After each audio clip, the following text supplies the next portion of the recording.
The purpose of life is to sing, and that's what I've learned from Guru Nanak.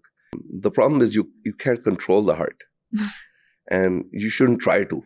If you're not singing at work, you need to work on your singing. That extra special quality of the heart, which is bhav, that is in every place you go here. Welcome to Kanhacast, a series of conversations with residents and visitors to Kanha Shantivanam, the International Heartfulness Center near Hyderabad, Telangana, India.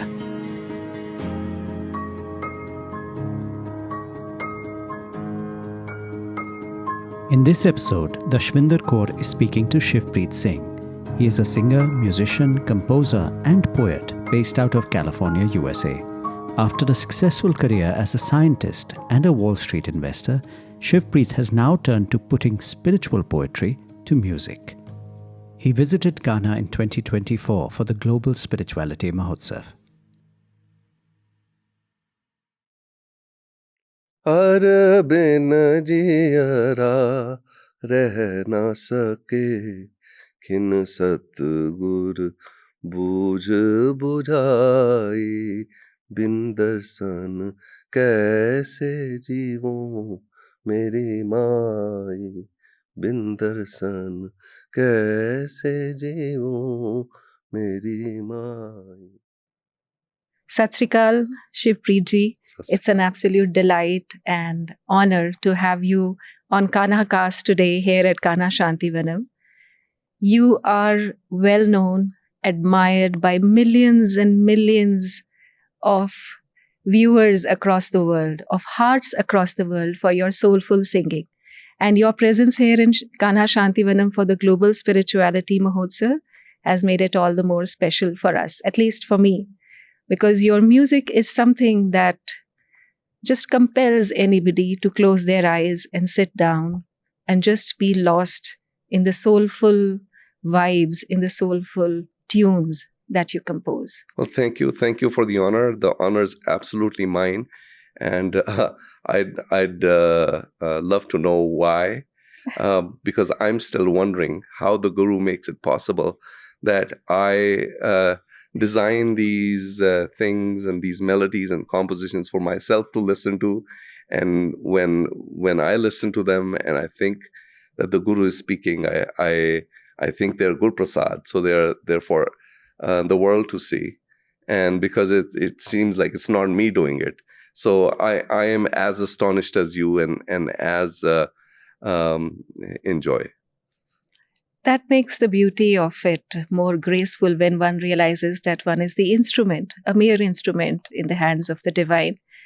So I was reading about you and I discovered that you were a child prodigy in music, and your journey began by learning Hindustani classical music at the young age of 5. So could you tell us how you went through this journey and how did you discover that you had this gift? I don't think I had the time to discover that it was what I had, because thanks to my parents, they got me into music and got trainers and musicians to help me. When I was very young, I went to Pandit Raghunath Prasanna. Again, by God's grace, he used to live very close to us, and so I could just walk to him. And I used to go and every evening learn from him, and it was sort of the old way of learning music, which I didn't realize until much later. There was no money exchanged. You would go to the Guru's house and you would learn from whatever was happening, and you would do seva, and you would come back. And so the music you learned was through love. There was no money involved, and you could pay the Guru whatever you could bring yourself, not what your parents would give you, once in a year on Guru Purnima. But that I realize now. I still play with my Guru's grandson, and we've become a family. and he knows my kids. So it's sort of a 4-generation affair now. So that's how music is learned and taught in our tradition. The Guru Shishya Parampara. Yeah. Where the disciple is accepted as one of the Guru's own family. Absolutely. How wonderful. In fact, in any art form, in anything in life, it is this love that we receive from the person who mentors us, I think, that truly touches the heart. So Heartfulness, this place Kanha Shantivanam, is all about the heart. So I'd like to ask this now. Did you feel the heart here, and how? Putting you in a spot there. No, absolutely. No, I felt the heart in the volunteers. The volunteers are just so full of bhav. And I was reminded of how Guru Nanak teaches us to sing. He says, Gaviye suniye man rakhiye bhav.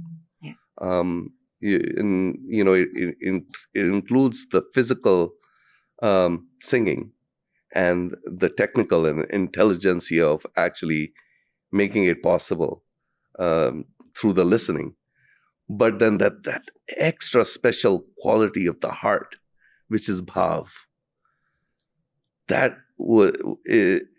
is in every place you go here, whether it's in the place you're staying, you're spending the night, or you're walking into the kitchen and they're serving you, or you're just going and you look at in 3 different directions, and someone out of just their love, knowing that you're a little lost, comes and says, "What? How can I help you?" Or you're just looking around and they bring water for you. There's so much heart here, and I've learned that from the volunteers. So it's such a special place. Thank you for sharing that, and thank you for your kind words. While I was reading about you, I discovered that you are into business as well, and an entrepreneur, and guiding many more people on the path. So it is interesting for all of us to get to know how music, is it your passion? Is it your purpose? And then how do you balance it with this business and the work that you do? How do you see the connection or the interrelationship between the two? The purpose of life is to sing, and that's what I've learned from Guru Nanak. And, I generally, I go for work conferences and healthcare conferences and investor conferences. And I used to separate these two because they seem like very different activities: singing, philosophy, poetry, and investment and biotech. But I discovered as I kind of put these shabads within me, and these shabads started talking to me, I discovered that if you're not singing at work, you need to work on your singing. Yeah. Because the singing is sort of a metaphor for having joy in whatever activity you're doing. And if you're not having fun at what you're doing, it's just a burden that you're carrying. And every burden you carry in life is not worth it. It's not worth one breath. Every breath that we get here is special. And the Guru says, Sa Sa Simro Gobind. With every breath, you have to sing Gobind. And so at work, are you not breathing? You are. So you have to pick something that brings you joy. And if you do pick something that brings you joy, then it doesn't seem like work. There are ups and downs in work. And that's fine. And that's why you have to pick 2 or 3 different things to do. Yes. But you have to find the singing in your work. Yes, I think that is the whole concept of Sumiran. That with every breath, whatever one may be doing, practicing in one's life, you are taking the name of the Lord and immersed in Him. So that's really wonderful to know, because that is the Gurbani in action, lived in one's day-to-day life. Yes. So I'd just like to ask, which is your favorite Shabad? My favorite Shabad is the one that I'm singing currently, always. because that's the one I'm meditating on. And that's the one that is with me. And while I was coming here, I was singing this Shabad by Guru Nanak in Rag Gaudi. And he says, Darshan dekh, bhai mat puri. 68 majjan, charne adhuri. So this is an 8th stanza Shabad by Guru Nanak, hardly ever sung by anyone. In Rag Gaudi, Gaudi is sort of a deep rag. In Gaudi, you kind of go deep and try to cleanse yourself. Okay. And so this is about, Guru Nanak starts with Tirath. Sukhmani Sahib is in Gaudi as well, because you're trying to cleanse yourself. Kal kalesh tan mahe mitao. That's why in Sukhmani. And in this Shabad, Guru Sahib is saying, Darshan dekh bhai mat puri, and how relevant it is. I'm here, and Darshan dekh bhai mat puri. Only when I come and see the saints can my heart and mind be completed. Heartfulness. Yes. Darshan dekh bhai mat puri. Otherwise, my heart was not full. Darshan dekh, only when I saw you was my heart full. And then he gives you an example of what, how full it is. 68 majjan charne adhuri. That it's to meet just one saint is equivalent to 68 pilgrimages. And here, through this program, how many wonderful people are here to learn from. And so it's such an astonishingly beautiful time to be here. And we are grateful that you are here with us, with your presence. I remember in my childhood years, my earliest memories are of that LP player and the records playing, and by Gopal Singh Ragi ji, his shabads playing. In fact, some of those tunes from my childhood are the ones that I've heard in your shabads as well. So the first time I listened to you, it took me back to those early years and the shabads I grew up on. It is something that the singer or the ragi or anybody, whatever they sing, if they are connected themselves, then they are able to connect everybody listening to it. When did you discover, or what was it that made you discover that connection within? Because you do have it. One can just feel it when one listens to you. And how does that direct what you do when you sing? I was born with a passion for music. I'm still very musically oriented. And sometimes you get gifts. Like composition is a gift.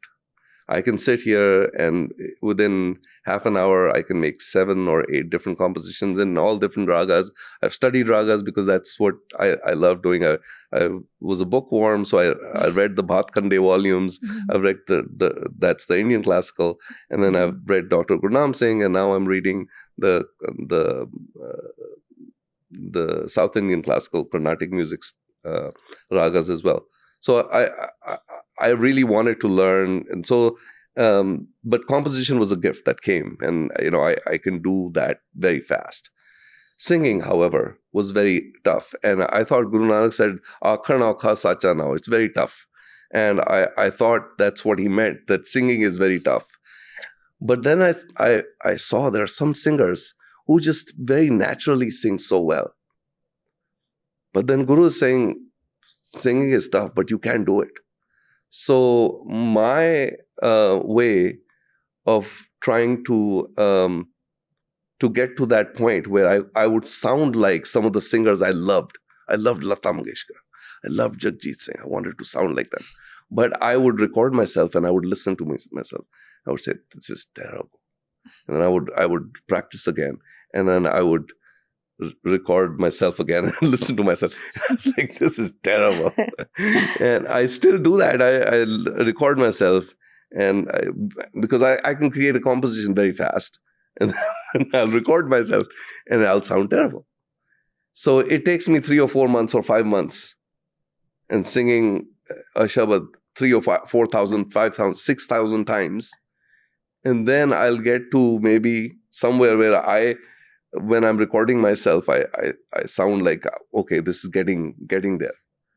And sometimes what happens is I'll record something and then I'll listen to it the next day and I'll say, wow, where did that come from? That doesn't even sound like me. It's so awesome. And that's when I know that the Guru has done his kripa, and all the things that I'm messing up, he's either taken it off from my singing or he has removed the things from my listening. So I'm removing all my problems.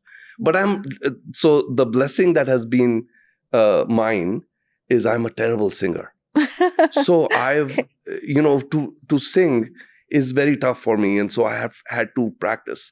And what happened over time was, because I sang everything a lot of times, within 3 or 4 days, I would memorize these things.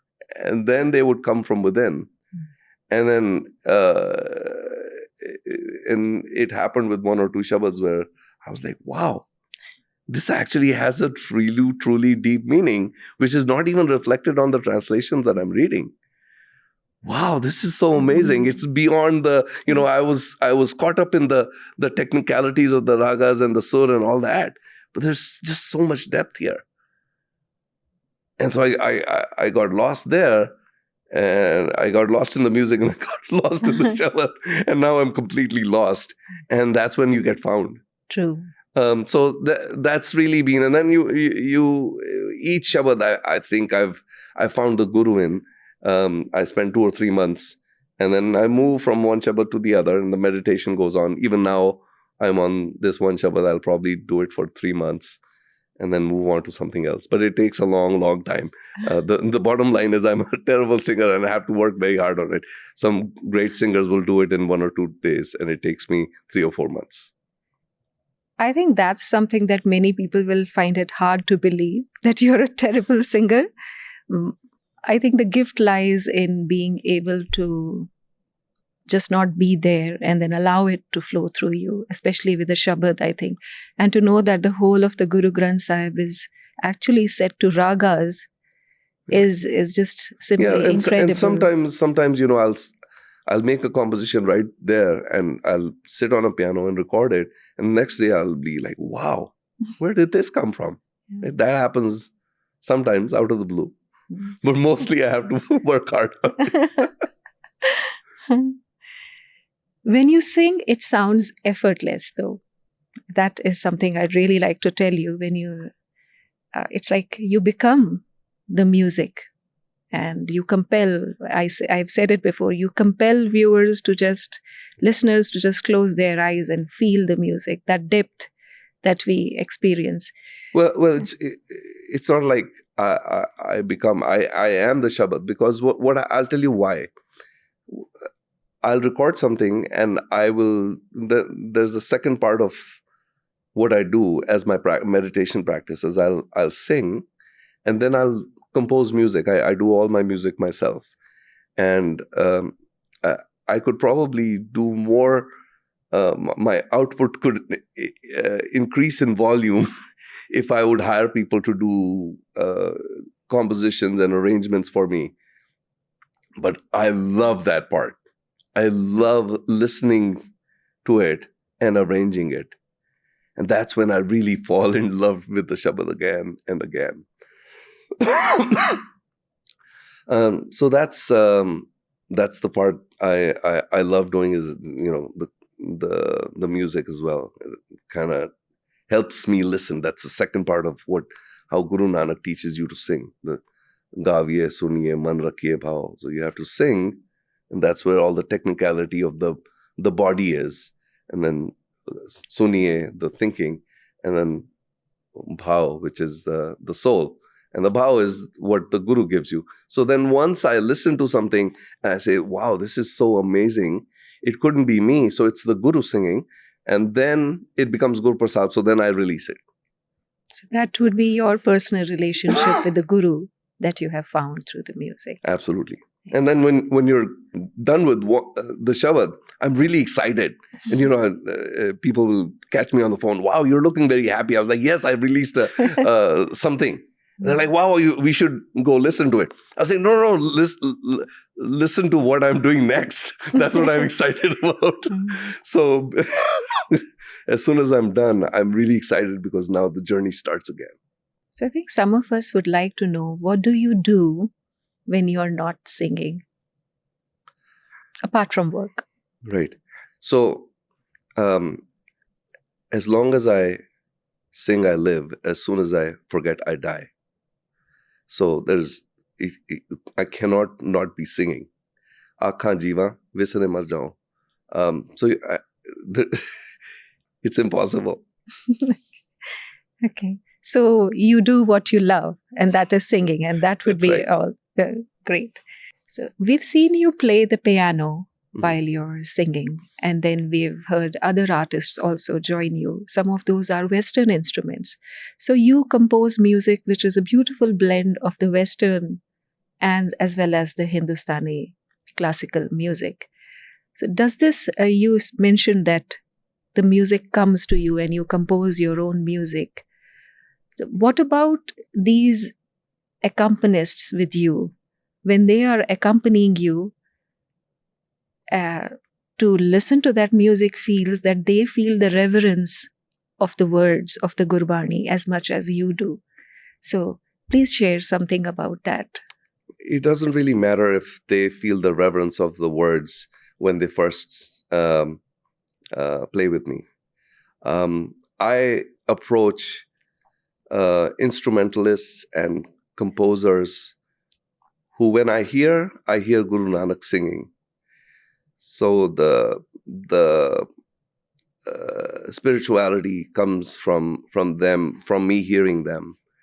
And so whether it's Jeremy Mariah, who plays the saxophone, or Muriel Anderson, who plays the finger guitar, there are or Rajesh Vaidyaji, who plays the veena. By themselves, they're the best of their kind. There's no one who plays the veena in the tone that Rajesh ji does. There's no one who plays the finger guitar like Muriel does. I have not found anyone who plays the cello like Sue Ellen does. She's in her 70s now. And so I hear divinity. And when I hear divinity in some music, I approach that musician that I'd like to perform with them. So that's how I approach these musicians. And it so happens that once I'll start approaching them and they'll start playing with me, someone like a Muriel Anderson who plays the finger guitar, when I hear divinity, I approach them. I sent an email to Muriel. She didn't respond to me for 3 years. But then, one day she said, "Hey, I'm coming down to California. You wanna get together?" And we did a recording. We went in, recorded 8 new shabads within 2 or 3 hours. Oh, wow. And she'd never played with me. I'd never played with her. But we recorded those, and that was 7 or 8 years ago. Last week, she sent me an email. She said, "Hey Shiv, it's been a long time. I haven't played with you. I loved this Shabad we did together. Why don't we do something together again?" So this happens again and again and again. Same thing with Rajesh Vaidyaji. Whenever he comes down to California from Tamil Nadu, he'll send me a message. And I feel very fortunate that, you hear divinity in someone's sound and you reach out to them. And that's the only reaching out you need to do. They'll come play with you, and it becomes a lifetime bond.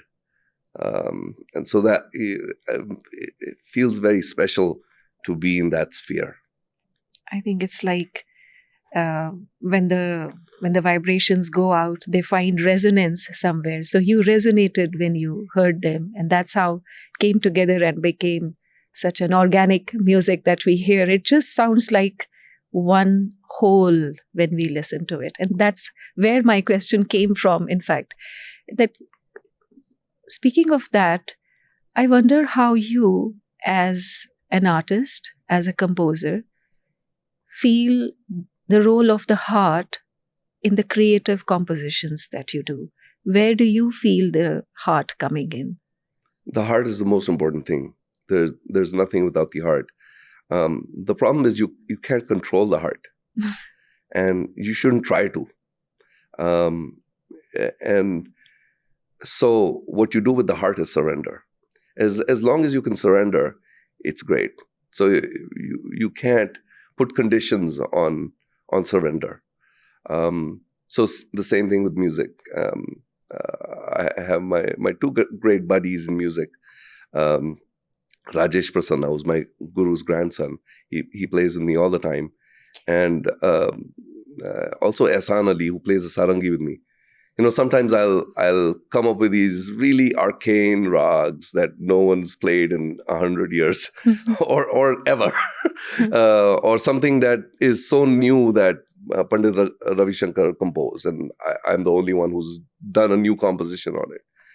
So even though these are really well-trained classical musicians, they've never heard of these rags, or it might be a rag from Guru Nanak, which is not popular in the Indian classical circles. Initially, I used to feel bad that, it needs to be perfect. It needs to be this way, right? But that's getting out of your heart. To put your heart into it, you have to tell them, play with your heart. And then whatever they give you, even though the mind and body might not be perfect, the rag might not remain the same. But they've given back that. Whatever they played, you have to accept it. And in acceptance, it becomes heartful. Very true. So we were speaking of creativity, and what you feel is the source of the fountain of creativity in you. I wish I could know. And I do know I'm very close to it, because there's a source of exhilaration when I'm with the source of creativity. And the source, there's a pining when I am not. And when I'm not is when I'm out about and doing things that are more worldly, and I'm not very, very fond of partying or talking. So I feel like when I'm in the creative zone, I'm very close. And that's very special. It's a special time. The flow state. Yeah. Yes. So what would you like to give as a message to everyone who is going to be watching this podcast? The message that I have is really that the purpose of life is to sing. I've said it before, but if you ask Guru Nanak what the purpose of life is, someone asked him, why are you singing? And his response is in the 27th body of Japji Sahib. Sodar keha, soghar keha. Where is this house where all the singing is happening? And how many are singing? Gave tudno pavan pani besantar. He starts with the elements. And then he goes to the planets. He goes, serially, he expands and goes to the planets. He says from every element, from water, fire, and air, to all the planets, they're all singing. And so his response to, why are you singing, is, I'm singing because that's the hukum. I'm just following what has been ordained for me. And so I sing. And so if you're just being yourself, you are singing. And sometimes we forget that we are here to sing. And so that's why I remind ourselves the purpose of us here is to sing. And you can sing in so many different ways. You can sing in poetry, you can sing in artwork, you can be an entrepreneur, and you can help elevate people of lower social strata. You can start forest stations. You can be a marine biologist and help with climate action. You can be a peace activist and sing all the governments into action. There's so many different ways of singing. And this is the season of Basant. And I'll end with a quote from Guru Arjan Dev Ji. He says, "Dekh phool, phool phule." Looking at flowers, flowers blossom. There are two things you can do when you're looking at something very beautiful. You can either be disconnected, and when a flower is disconnected, it dries up, shrivels up. It's jealous, and it's just a twig. It has no life. But the other thing to do is dekh phool, phool phule. Looking at flowers, flowers blossom. You look at all these beautiful people, their own different colors, and their own different perfumes, scenting this place, this center of heartfulness. And then, it's spreading their beautiful auras. And then what you are supposed to do is be inspired. And what better way to be inspired is to remember your purpose is to sing, to be inspired, to be the flower, like the flowers that you've seen. Dekh phool, phool phule. That was beautiful. That was so incredibly beautiful. Thank you for sharing everything that you have with us today in the Kana Cast. We look forward to having you in Kanha Shantivanam once again, and very soon. So we're grateful for your presence with us. Thank you. Thank you so much. Thank you for tuning into this episode of Kana Cast. Do subscribe to Kana Cast on YouTube, Instagram, and Spotify. Until the next episode, from the entire Kana Cast team, namaste and goodbye.